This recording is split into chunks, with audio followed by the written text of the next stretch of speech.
la mente de Jesús siempre estaba presente el conflicto, el gran conflicto entre Dios y Satanás por las almas de los hombres.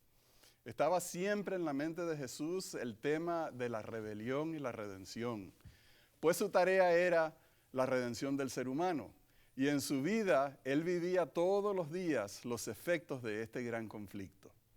La obra de Jesús se caracterizó por enseñar a los seres humanos cómo huir de la rebelión y entregarse a Dios. Y hoy vamos a ver algunas de las lecciones que Dios le dio a sus discípulos y a todas las personas que lo escuchaban acerca de cómo entregarse al Señor. Y esperamos que la lección de hoy sea una bendición para todos nosotros. Mi estimado colega Johnny, ¿cómo estás? Un placer saludarte, Rafael. Gracias, igualmente. Estamos contentos de estar de vuelta estudiando la lección de Escuela Sabática en perspectiva bíblica. Y esta semana tenemos un interés muy especial en pedir la dirección de Dios. Amén. Comenzamos con una oración. Amén.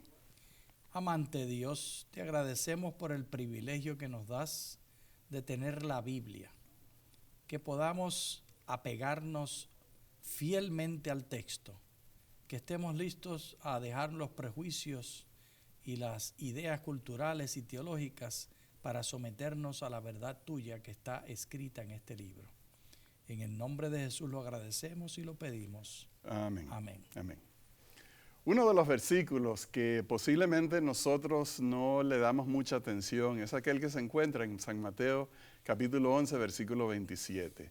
Y es un versículo en el cual Jesús nos declara cuál es su misión, y es una misión muy importante. Leamos ese versículo. Todas las cosas me fueron entregadas por mi Padre, y nadie conoce al Hijo, sino el Padre. Ni nadie conoce al Padre, sino el Hijo, y aquel a quien el Hijo se lo quiera revelar. Johnny, aquí aparece un tema que no es sorpresivo para nosotros. Y hay una relación estrecha entre el Padre Celestial y el Hijo, Jesucristo. Y nosotros.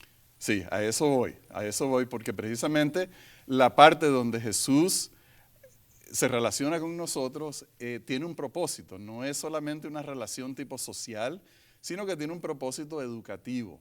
Y este versículo nos habla a nosotros acerca de que el que va a conocer al Padre lo va a conocer porque el Hijo le revela al Padre a él.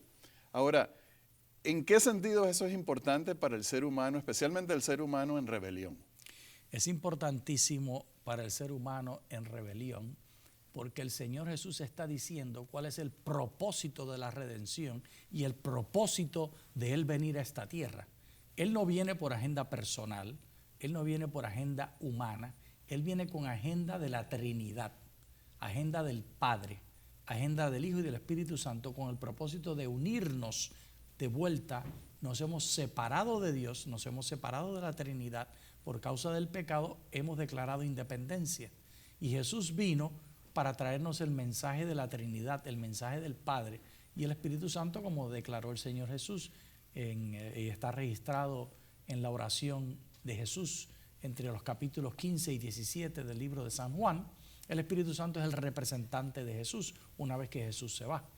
Así que los 13 miembros de la Trinidad actuando para reunirnos. Rafael decía, todas las cosas le fueron entregadas al Padre, del Padre, de la Trinidad, del original, de donde viene antes de la creación de este planeta, a través del Hijo, a nosotros, una cadena familiar. Yo no sé si en tu casa ha sucedido o sucedía que teníamos problemas con el padre y íbamos a la madre para que nos ayudara. O el hermano iba a interceder por el hermano mayor, etcétera. Esto es un problema familiar, el pecado, se dividió la familia y el padre quiere restaurarla enviando al Hijo para traer de vuelta al Hijo que somos nosotros, a través del Hijo que es Jesús. Ahora, Johnny, hay otro tema que está implícito aquí y es el tema de que Jesús nos revela al Padre. Conocemos a Dios a través de Jesús. Ahora, hay mucha gente que tiene entendimientos de Dios porque ven cosas en las películas, sí, o porque escuchan conversaciones. ¿Qué importancia tiene que conozcamos el carácter de Dios a través de la revelación de Jesús. Bueno, no solamente por películas o por cultura o por ideas independientes de las Sagradas Escrituras. Nos dice Romanos, el capítulo 2, que a través de la conciencia Dios también nos habla. Y la importancia de la Escritura es que va a revelarnos los detalles más sutiles, los detalles más importantes.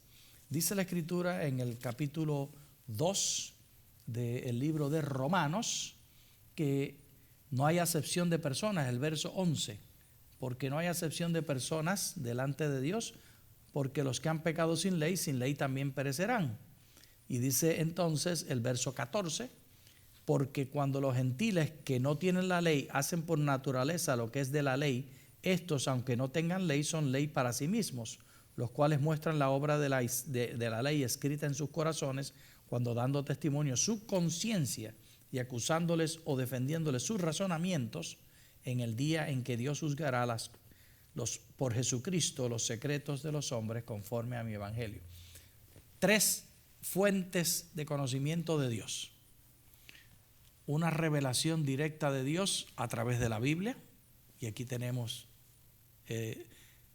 certificado el conocimiento porque es una biblioteca de Dios. La revelación que nos da, la iluminación que nos da a nosotros en nuestras conciencias, y la cultura, como tú dijiste. Pero la importancia de la Biblia es que viene a ser, en academia tenemos a las autoridades, y cuando un estudiante escribe una monografía, solo aceptamos de fuentes autoritativas. La Biblia es esa fuente autoritativa para el conocimiento de Dios. Ahora, Johnny, yo lo mencionaba en el sentido que cuando nosotros vamos a tener entendimiento de Dios, no debemos de incorporar ideas que flotan en la sociedad, que flotan en la televisión, en otros medios, acerca del carácter de Dios, porque nosotros sabemos que parte de la misión del diablo es engañar al ser humano con respecto al carácter de Dios y las intenciones de Dios. Entonces, aquí estamos viendo que Jesús revela al Padre, y esa revelación es muy importante porque necesitamos conocer a Dios en la verdadera luz. Tan cierto lo que acabas de decir, Rafael. Pero el enemigo de las almas, el Señor lo reprenda, y el lago de fuego y azufre que ya está preparado para él y todos los enemigos de la obra de Dios venga pronto y el Señor acabe con el pecado. Ese Señor, ese maligno, tiene la capacidad de usar inclusive hasta la Biblia. Por eso Juan 5:39 nos dice que no es simplemente el conocimiento de la verdad que está en la Biblia lo que da salvación, sino que es el conocimiento de la verdad que es Jesús.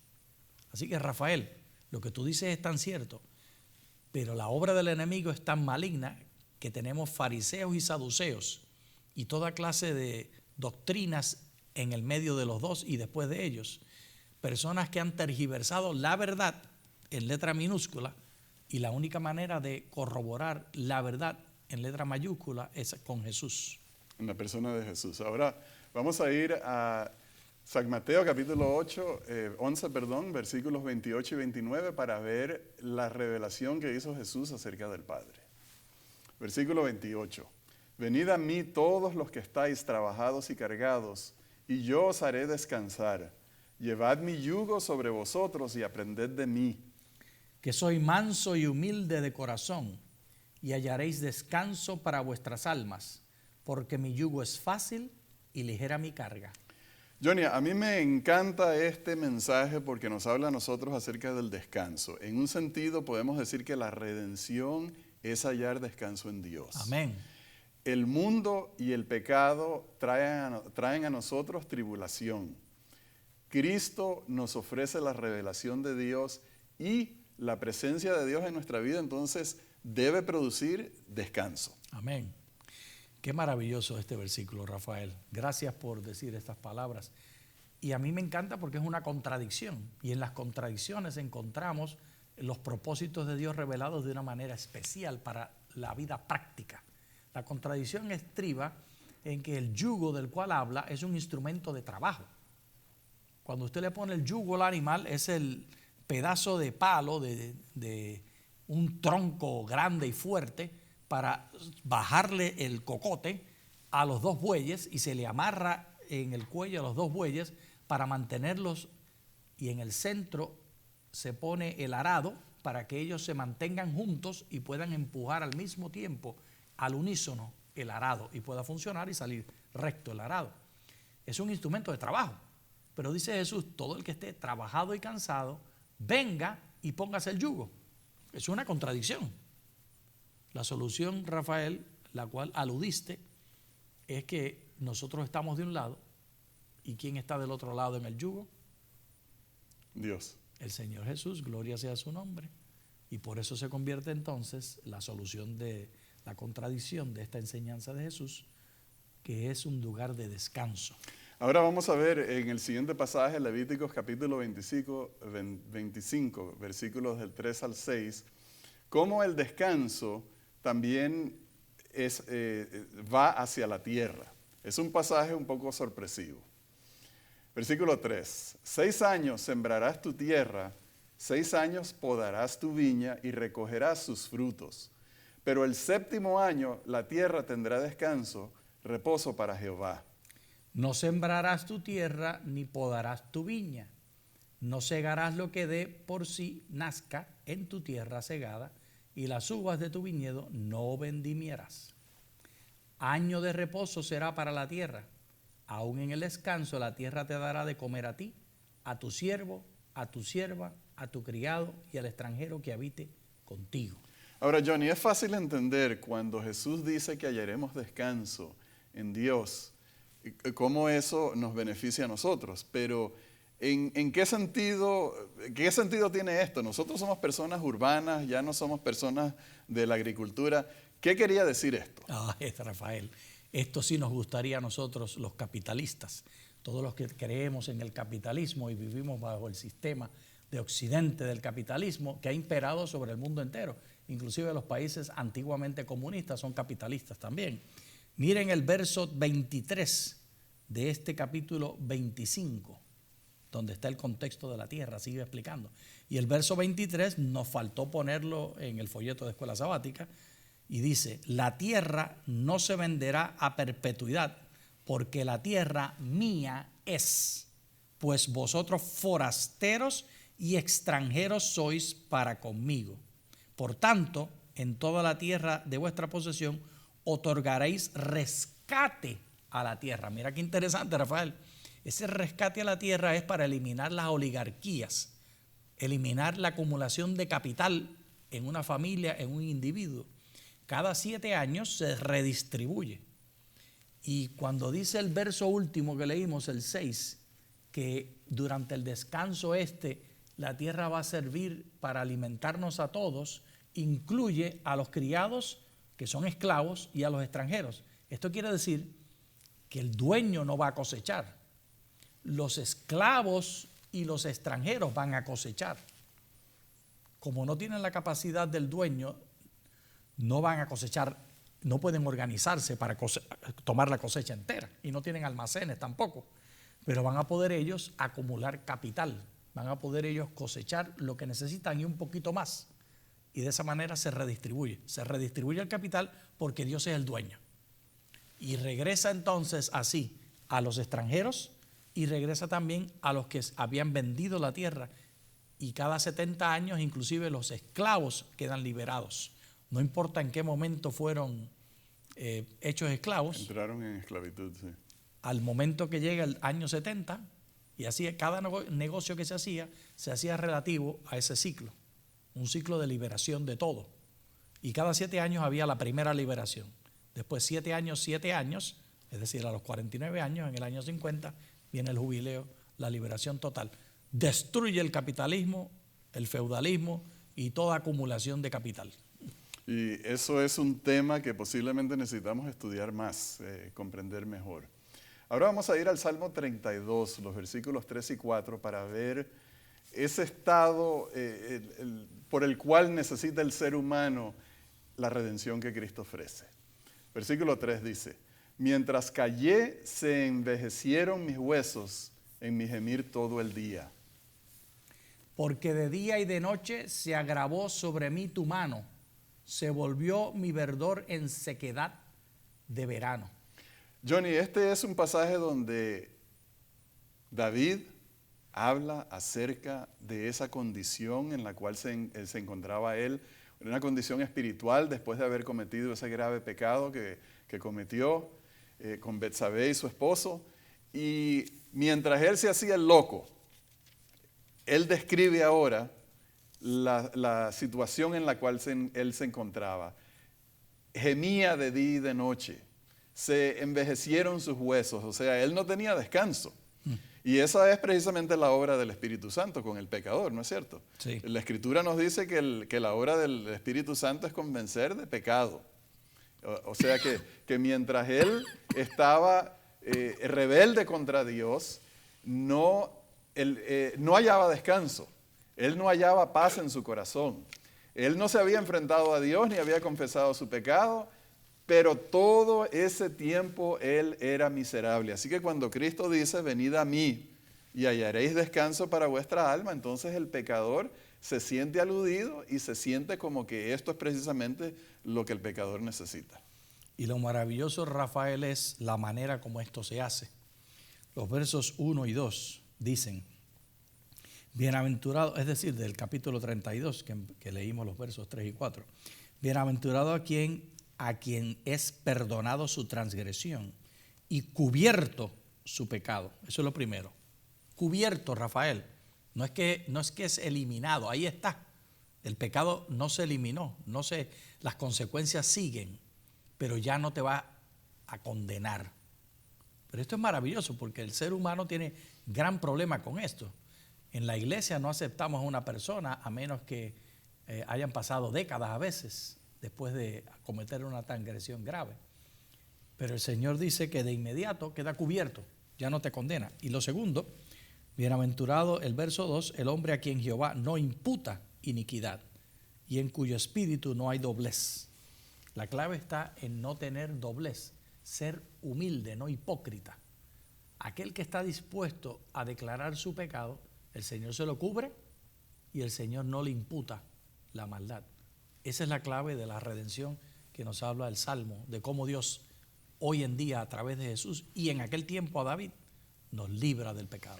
Entonces ahí está el contraste entre la rebelión y la redención. Correcto. Que mientras él estaba en la parte de la rebelión era miserable, pero cuando estaba en la parte de la redención, entonces era bienaventurado, era feliz, era libre. Él estaba hipócritamente pretendiendo que todo estaba bien y mandó a matar a Urías el Eteo pretendiendo que murió en batalla. Toda una hipocresía y una falsedad de podredumbre humana.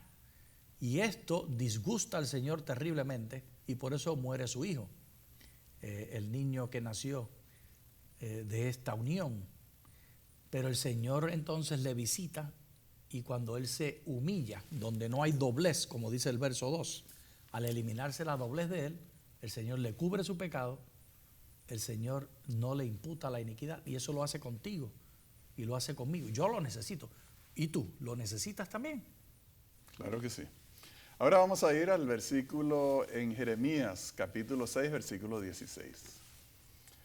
Así dijo Jehová, paraos en los caminos, mirad y preguntad por las sendas antiguas cuál sea el buen camino. Andad por él y hallaréis descanso para vuestra alma. Mas dijeron, no andaremos. Johnny, aquí encontramos esa contradicción, que mientras el pecador puede estar miserable, envejeciéndose sus huesos en su gemir todo el día y necesita ese descanso, no quiere venir, porque ese es precisamente el estado de rebelión. Y encontramos entonces en este pasaje que las palabras que dijo Jesús en Mateo capítulo 8, versículos 28 al 30, precisamente eran citas de este pasaje de Jeremías. Jesús se conocía bien la Escritura. Y la usaba para desdoblar el corazón humano y dar el diagnóstico de salvación. Y la pregunta que había hecho Rafael anteriormente, ¿qué diferencia hace conocer a Dios a través de la Biblia? Es eso. La Biblia es la medicina que ha dejado Dios para descubrir la insensatez, el orgullo y la vanidad del ser humano para darnos la sanidad llamando al pecado por su nombre. Pensamos a veces que la solución del pecado es eliminarlo. La solución del pecado es reconocerlo y Dios lo elimina. El éxito mío no es yo eliminar el pecado. El éxito mío es reconocerlo, confesar, y Dios que lo cubre lo elimina por mí, en mí, Él haciendo la obra. Muy bien, ahora vamos a ir al versículo, capítulo 13 de San Mateo, versículos 3 al 9. El sembrador salió a sembrar. Mientras sembraba, parte de la semilla cayó junto al camino y vinieron las aves y la comieron. Parte cayó en pedregales donde no había mucha tierra y brotó pronto porque no tenía profundidad de tierra. Pero cuando salió el sol, se quemó y como no tenía raíz, se secó. Parte cayó entre espinos y los espinos crecieron y la ahogaron. Pero parte cayó en buena tierra y dio fruto, cuál es la 100, cuál es la 70 y cuál es la 30 por 1. El cual tiene oídos para oír, oiga. Aquí tenemos, Johnny, una narración bastante breve del Señor Jesús enseñando a sus discípulos y a la gente congregada acerca de cuál es la obra de la redención. Nosotros sabemos que hay mucha rebelión en el mundo, pero el sembrador tiene una misión de ir a sembrar la semilla y no prestar atención al tema de la rebelión. Y el sembrador que siembra esta semilla, la siembra con el propósito de dar frutos. El cristiano ha de entender que debe esperar, experimentar, depender y exigir y reclamar de Dios que haya fruto, pero únicamente ocurre con aquel que es humilde y confiesa sus pecados. Pero ¿cómo sabe uno quién es esa persona? Por los frutos los conoceréis, dijo la Escritura. Pero digo yo, cuando el sembrador, o sea, nosotros entendemos bien que el sembrador es el evangelista, la persona, y cuando digo evangelista no me refiero a un pastor profesional evangelista, sino que me refiero a cualquier hijo Miembro de Dios. A cualquier cristiano. Cualquier cristiano. Cualquiera bautizado. Y la semilla entendemos que es el evangelio. ¿Cómo sabemos entonces a quién darle la semilla y a quién no? A todos, se la damos a todos. Es problema de los cerdos manifestar que son cerdos. Y entonces, cuando ellos manifiestan que son cerdos, no le echas perlas a los puercos. Mientras tanto, no es problema de nosotros definir quién va a ser salvo y quién no va a ser salvo. La cizaña es tanto así que la cizaña entrará junto con el trigo a la iglesia de Dios.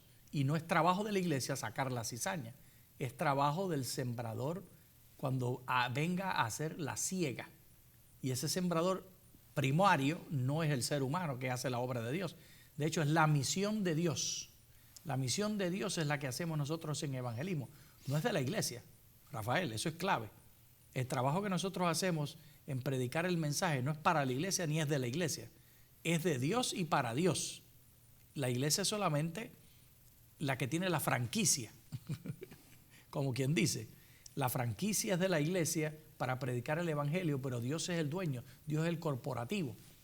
Y es Dios el que vendrá a determinar quién es cizaña y quién es trigo. Esa es una pasión que tiene la iglesia que la tiene que abandonar, la pasión de dividir los buenos y los malos dentro de la iglesia. Bueno, ahora vamos a ir a San Mateo capítulo 28, los versículos 18 al 20. Versículo 18, Jesús se acercó y les habló diciendo, toda potestad me es dada en el cielo y en la tierra. Por tanto, id y haced discípulos a todas las naciones, bautizándolos en el nombre del Padre, del Hijo y del Espíritu Santo, y enseñándoles que guarden todas las cosas que os he mandado, y yo estoy con vosotros todos los días hasta el fin del mundo.